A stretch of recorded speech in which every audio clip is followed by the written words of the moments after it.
आज मते प्लाय भड़ा मिलगला हेले कौन हम यही दिनटा पूरा चलीगला गोटे ट्रिप रे। हेलो गाइस, गुड मॉर्निंग, जय जगन्नाथ। एम न्यू ब्लॉग रे आपको स्वागत करछि मु बादल। तो गाइस आप तो जानथिबे 2 दिन होला धान बोथिन, तो आज फाइनली हम जाउछे गुलेई।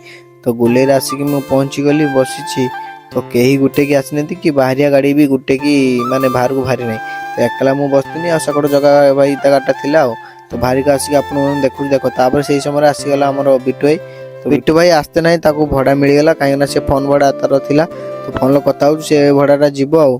तो आमर तो भड़ा ना आम किसी बाहर आसिक बसचे आउ। तो देखिए केत भड़ा मिलचु। तो मते भी गोटे फोन भड़ा गोटे मिल जाता मुझे से आउ जड़े भाई गोटे देते ना कहवा कथा नहीं से मना कर। तो मत मिल जाता प्लाय भड़ाटा। तो प्लाय मोर पर नदी थे 100-150 कुंटू हम बोधे सौरा मरा मोटा सब नदी की 2 टन उपर माल नदा देखिए पूरा हाइट हो खोल पचर भिडियोटा कली आउ। तो किए सब एर को प्लाय भड़ा करते टन पूरा नदी टे कमेंट कहले देखिया।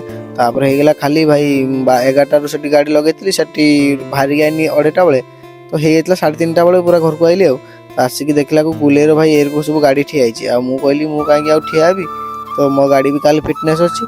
तो रेडियम मारते चलिए लाइटा टे लगेबी। तो आसिकी वीडियो सेट कर पारे भूक भी बहुत जोर लगुए।